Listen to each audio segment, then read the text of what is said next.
Assalamualaikum warahmatullahi wabarakatuh. Kembali lagi dengan saya Widi Rahul. Semoga para subscriber dan juga teman-teman yang lain masih diberikan kesehatan oleh Allah dan bisa Amin, amin ya rabbal alamin. Aktivitasnya seperti biasanya.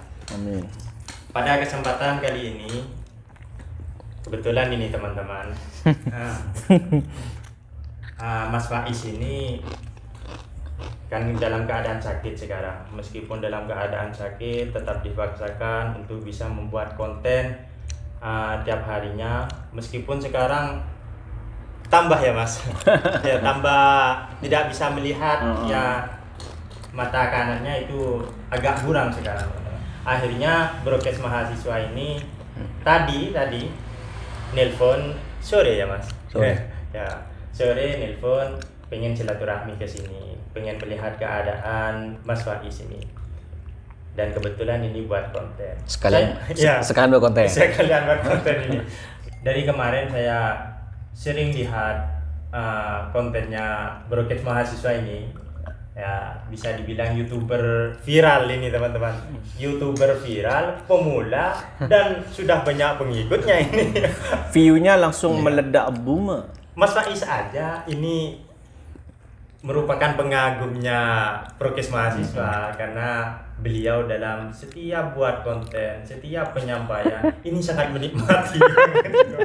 Sampai-sampai keluarga saya di sini melihat kontennya beliau, dilihat kayaknya orangnya biasa-biasa saja, tapi ada ya tarik tersendiri gitu. Pertanyaannya berbobot. Iya, pertanyaannya berbobot. Memang betul-betul terkonsep.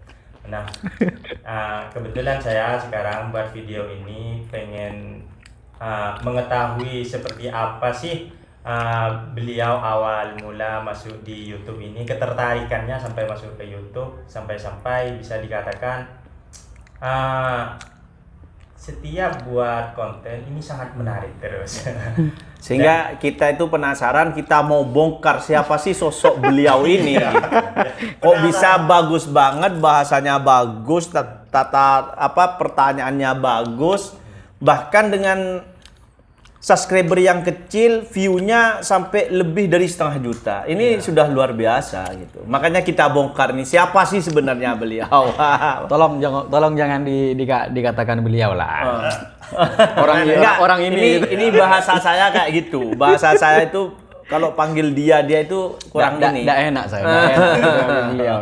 Ya, ini gimana Pak? Ya, sebelum menjelaskan siapa sosok beliau yang sebenarnya, saya pengen tahu awal karir kok perkenalan dulu dong, perkenalan dulu siapa dia siapa gitu. Jadi yang pasti saya merasa dieksekusi nih oleh dua.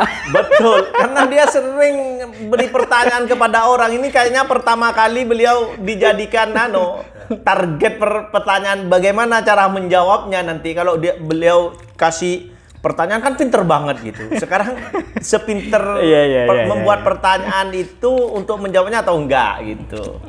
Dengan Mas siapa ini? Sebelumnya. Jadi perkenalkan teman-teman, mungkin banyak yang belum tahu dan memang pasti banyak yang tidak tahu. Nama saya Ongki Arista Ujang Arisandi, dan itu memang nama yang saya tidak tahu orang tua saya tahu dari mana begitu. Karena itu nama Sunda katanya, ada ujangnya. Betul. Tapi banyak yang nggak percaya. Itu Ongki nama samaran atau nama apa? Karena kalau orang Madura kan nggak ada ya. Ada Muhammad, Abdullah gitu. Ongki Arista Ujang Arisandi nama saya. Jadi asli mana? Kalau aslinya Sumenep. Sumenep ya? Sumenep Kepulauan. Kepulauan. Daerah mana? Di Pulau Kiliraja. Oh, Kiliraja. Ya, aslinya saya orang pulau. Oh, orang pulau. Pulau yang sampai sekarang tidak ada listriknya masih. Masih sampai sekarang? Sampai sekarang tidak ada listrik. Tapi dikenalnya dari Pamekasan ini, dari kemarin. Gimana ceritanya? Kok bisa dari Pamekasan nih? Oke, jadi setelah lulus Madrasah Aliyah tahun 2011 itu saya sudah di Pamekasan. Saya kursus bahasa Inggris di Waru. Di tempatnya orang mengenalnya Tatmadi di bahasa Inggris. 2011 sudah di sana. Kemudian karena orang tua waktu itu tidak ingin jauh-jauh kuliah, jadi yang inginnya ke Jogja gagal. Akhirnya kuliah di Stein Pamekasan. Oh, di Stein. Berarti adik tingkat saya. Betul. Saya Stein juga. Sama-sama Stein juga. Sama-sama Sekarang ini. sama-sama Stein berarti. Iya. Di Stein jurusan hukum. Saya bahasa Inggris. Oh, bahasa Inggris. Bahasa Inggris. Tapi pintar ngomongnya juga ya. Ini tambah menarik. Dan sebelumnya sahabat saya jelaskan, takutnya dikira sombong. Saya pakai kacamata karena masih nggak bisa melihat dengan baik, sahabat. Daripada kelihatan merem kan nggak bagus. Jadi saya di Pamekasan sudah dari tahun 2011. Lulus kuliah itu nggak balik ke Sumeneb. Karena berkeluarga di Pamekasan. Jadi keluarganya Pamekasan. Iya. Pamekasan mana? Orang Pakong. Orang Pakong. Jadi teman kuliah. Teman kuliah. Jadi kita itu. Lo istri kamu orang mana? Enggak, istri saya sama-sama orang Pamekasan, tapi daerah Kepo, Pasar Kepo itu Mas. Oh iya. Ke selatan itu. Oke, ini saya tambah penasaran biar tidak panjang lebar, biar langsung ke poinnya ini ya. Jadi intinya sampean kuliah di Stein dan kok sekarang lari ke YouTube, gimana itu? Oke, jadi ceritanya saya sebenarnya apa ya? Biar santai-santai ya.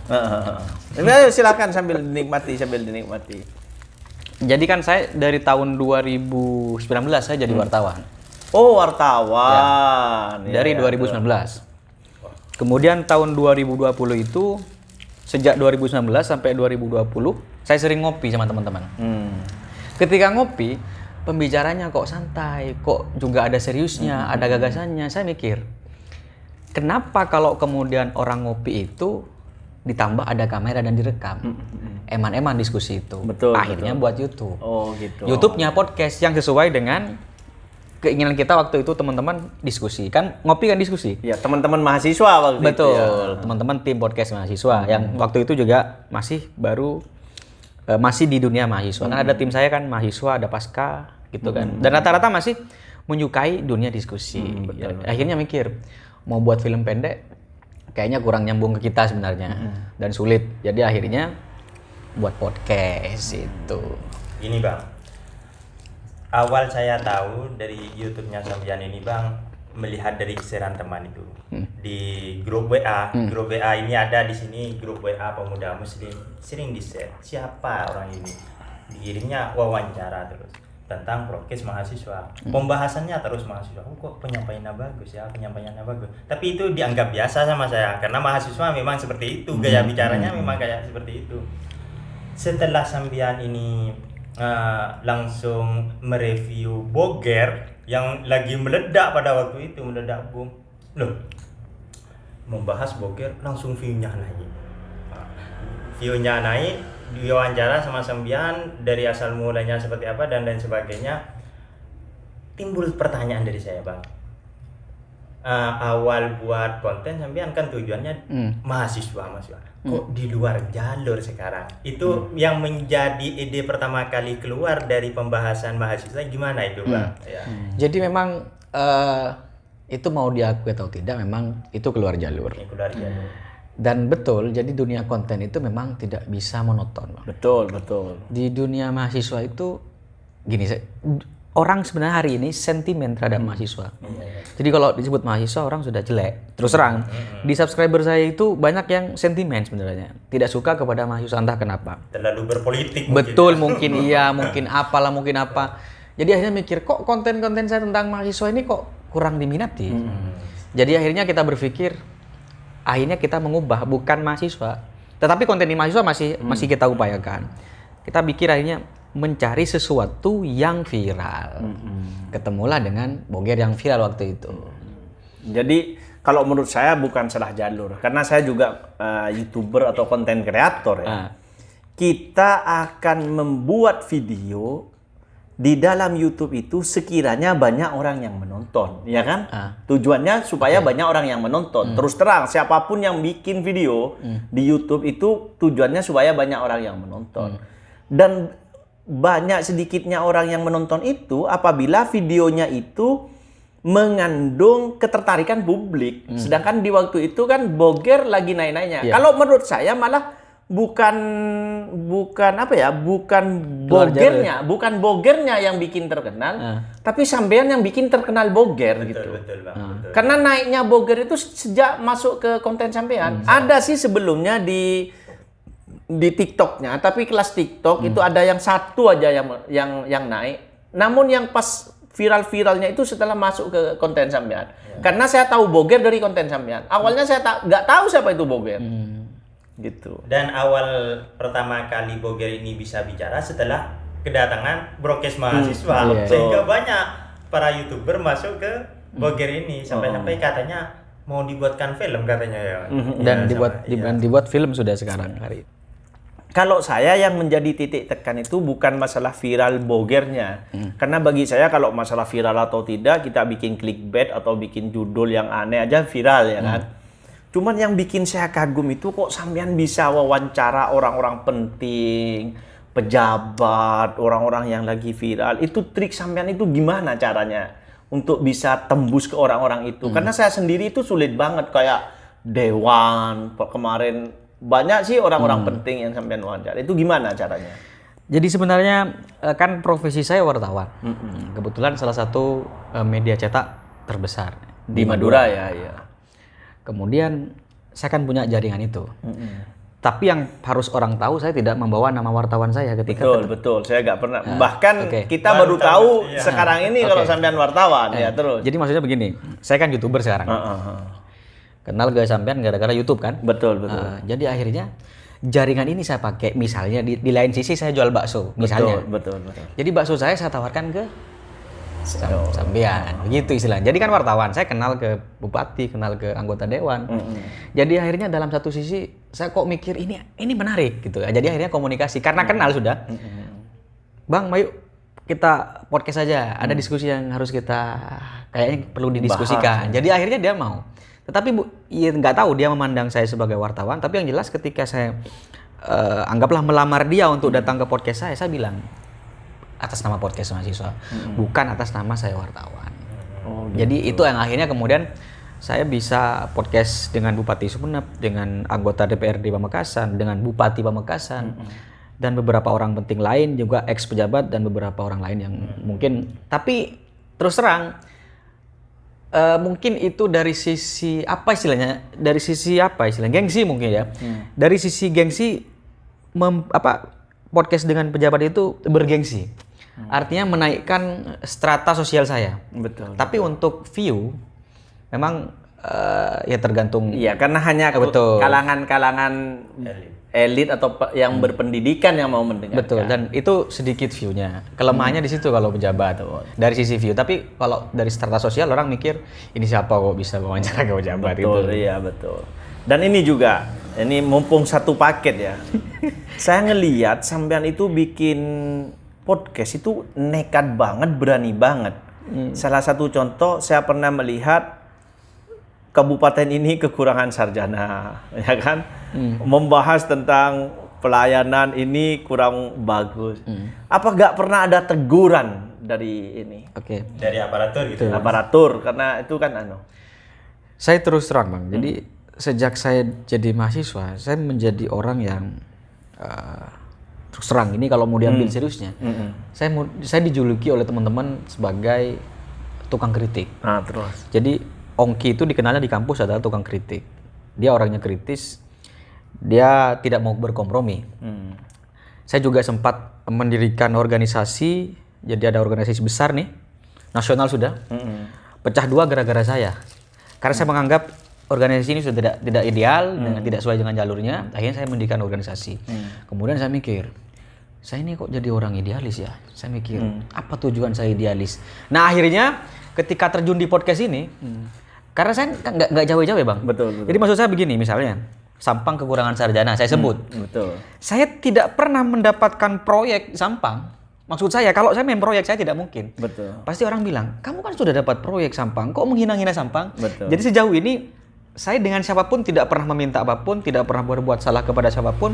Ketika saya menyalahkan orang, berarti itu memang salah. Begitu maksudnya. Berarti itu memang real ya. Itu memang dan real gitu. Biar menjadi masukan supaya diperbaiki kan gitu. Karena saya tidak pernah apa ya? Saya tidak pernah mengancam orang untuk meminta sesuatu atau meminta sesuatu karena saya tidak puas kemudian saya mengancam orang. Saya tidak, saya lurus-lurus saja ketika saya menemukan fakta begini, saya katakan begini. Makanya ketika saya katakan kurang baik ya kurang baik, katakan kurang sarjana ya sudah kurang sarjana begitu. Teman nggak ada teguran sampai Nggak ada sama sekali karena orang sudah tahu mungkin. Betul. Orang mungkin sudah tahu. Kalau teman-teman saya banyak bang, jadi kritis sedikit ditawarkan ini, ditawarkan ini. Saya enggak. Karena saya sempat juga ketemu sama pejabat dalam satu kasus ya. Dia bilang begini, ada satu kasus ini di persoalan media. Saya pernah menulis berita ini, si pejabat memanggil saya. Bahasa Maduranya, Lek, kamu mau minta berapa? Gitu. Saya tahu kamu orang idealis, saya sudah mencari tahu track record kamu nggak pernah main-main. Kamu minta berapa untuk kasus ini? Ada persoalan lah begitu ya. Iya betul. Di DPRD Pamekasan waktu itu, saya bilang, saya tidak pernah bermain ini. Jadi akhirnya saya pulang dengan tidak meminta apapun dan tidak menerima apapun. Jadi akhirnya orang tahu, oh ini orang idealis. Ketika mungkin orang tahu saya idealis, akhirnya mau ditegur juga, mungkin dia nggak bakal ngaruh juga. Akhirnya nggak ada yang negur juga sampai sekarang. Gitu. Buat konten apapun saya bebas dan merasa free bang sekarang. Tidak ada persoalan apapun begitu. Nah ini bang, yang jadi pertanyaan kan Sembian sudah memiliki profesi baru yaitu di YouTube. YouTube ini setelah saya terjun juga kan YouTube, meskipun masih di awal karir saya seperti ini prosesnya. YouTube ini tidak semudah membalikkan telapak tangan. Memang butuh perjuangan, butuh waktu, butuh kreativitas dan lain sebagainya. Terus untuk membagi waktu ini bang, di Radar Madura dan juga dalam pembuatan konten kan memiliki kru sama ada. Ya kru ada. Ya memiliki kru kan. Itu gimana cara membagi waktunya Sembian? Nah sekarang untuk bulan Maret ini kita kesulitan sebenarnya. Jadi saya buka di sini sebenarnya.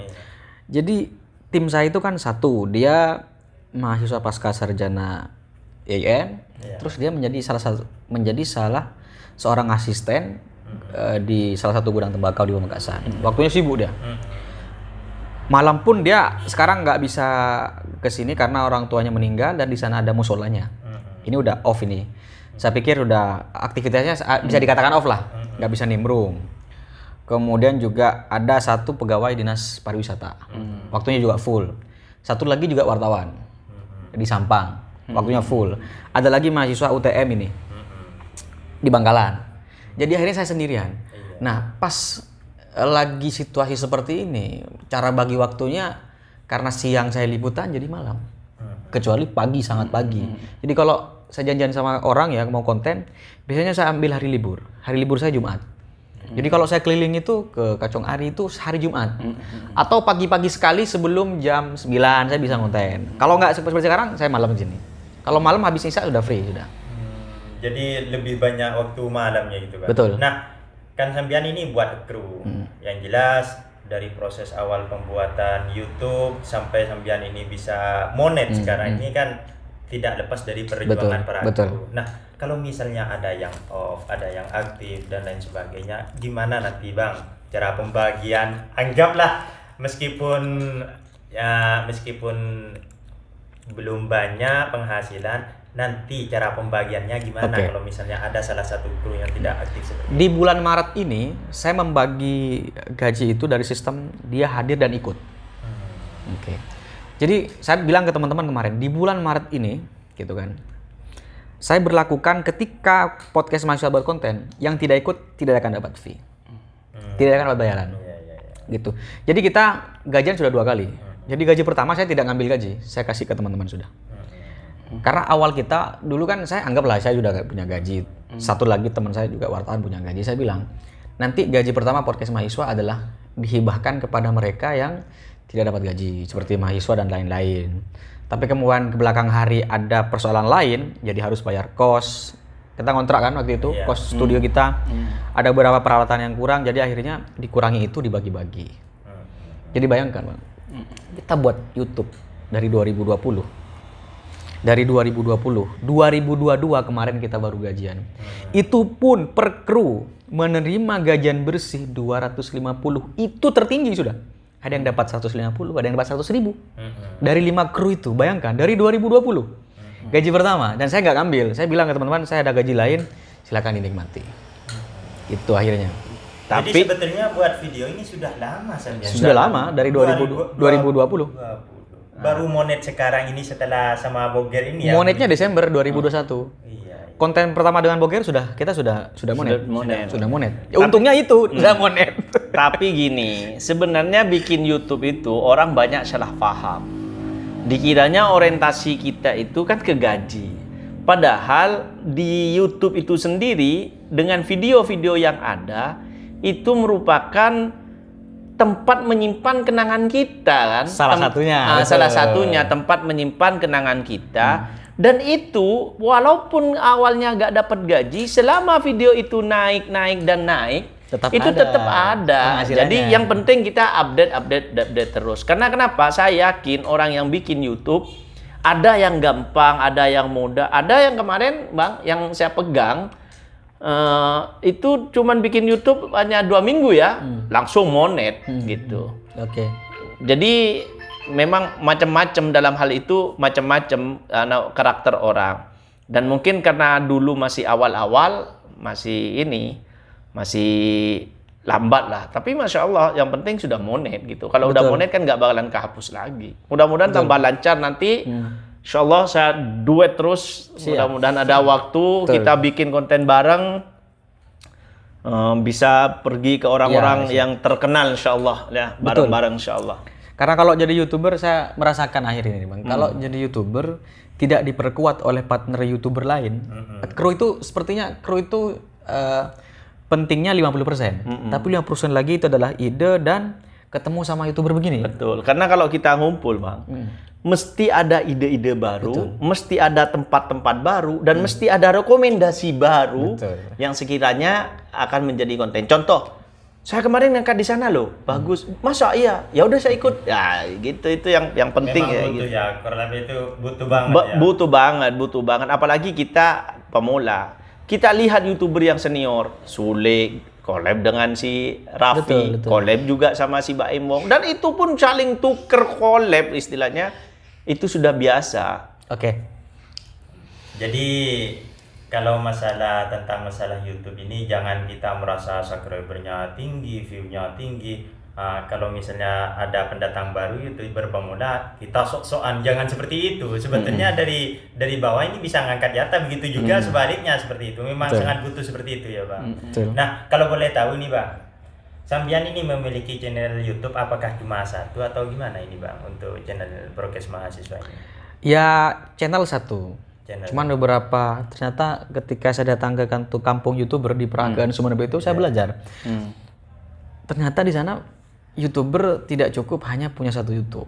Saya belajar dari sana, akhirnya ada yang punya 7, ada yang punya 8. Saya akhirnya mikir, akhirnya buat satu lagi, Jalan PM namanya. Itu untuk sesi-sesi di mana tidak masuk ke video podcast, misalkan di balik layar, kekeliruan ketika buat konten ditaruh di situ. Oh, lebih fokusnya kepada yang rusak-rusak. Iya, yang rusak-rusak. Tapi ketimbang dibuang. Iya, malah yang lebih lucu yang di belakang layar itu ternyata Bang. Saya sering lihat gimana keakraban sama kru, kayak kekeluargaan banget gitu. Iya, itu. betul. Kita emang satu frekuensi dengan teman-teman, karena mungkin sekarang akhir ini yang memisahkan adalah kesibukan masing-masing. Dan memang resiko berkongsi atau bekerja sama, berkru itu memang lain kepala, lain kepentingan, lain kesibukan, lain kesibukan waktu juga. Semoga gini Bang, terima kasih telah mampir di channelnya Widi Rahul ini dan sudah mau untuk collab dengan saya Bang. Semoga channelnya Bang Yongki ini di podcast mahasiswa. Di podcast mahasiswa, dan juga yang di belakang layar itu apa Bang? Jalan PM. Oh, Jalan PM ini tetap terus berjalan amin. Dan berjaya dan tambah banyak subscriber dan view-nya Bang. Siap. Ya, kami Widi Rahul dan juga Prokes Mahasiswa dan juga Faiz Selamat, inilah bincang-bincang singkat dengan Prokes Mahasiswa. Kami mohon pamit. Assalamualaikum warahmatullahi wabarakatuh. Waalaikumsalam. Assalamualaikum warahmatullahi wabarakatuh.